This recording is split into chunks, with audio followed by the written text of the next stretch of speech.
നമസ്തേ പ്രിയമുള്ള പ്രേക്ഷകർ, മേൽപ്പത്തൂർ നാരായണ ഭട്ടപാദനാൽ വിരചിതമായ ശ്രീമൻ നാരായണീയത്തിലെ സൃഷ്ടിഭേദങ്ങൾ എന്ന 10ാമത്തെ ദശകത്തിലെ 6ാമത്തെ ശ്ലോകമാണ് നാം ഇവിടെ ചർച്ച ചെയ്യുന്നത്. രുദ്രാഭിസൃഷ്ടഭയദാകൃതി രുദ്രസംഘ സമ്പൂര്യമാണ് ഭുവനത്രയ ഭീതചേതാഹ മാമാപ്രജ സൃജ തപശ്ചര മംഗളായ ഇത്യാജഷ്ഠതം കമലഭൂർഭവദീരിതാത്മാ.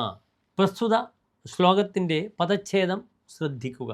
രുദ്രാഭിസൃഷ്ടഭയദാകൃതി രുദ്രസംഘ സമ്പൂര്യമാണ് ഭുവനത്രയ ഭീതചേതാഹ മാ പ്രജാഹ തപഃ ചര മംഗളായ ഇതി ആജഷ്ഠ തം കമലഭൂഃ ഭവദീരിതാത്മാ.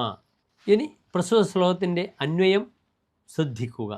രുദ്രാഭിസൃഷ്ടഭയദാകൃതി രുദ്രസംഘ സമ്പൂര്യമാണ് ഭുവനത്രയ ഭീതചേതാഹ കമലഭൂഃ ഭവദീരിതാത്മാ ത്വം പ്രജാഃ മാമ സൃജ മംഗളായ തപഃ ചര ഇതി തം ആജഷ്ഠ.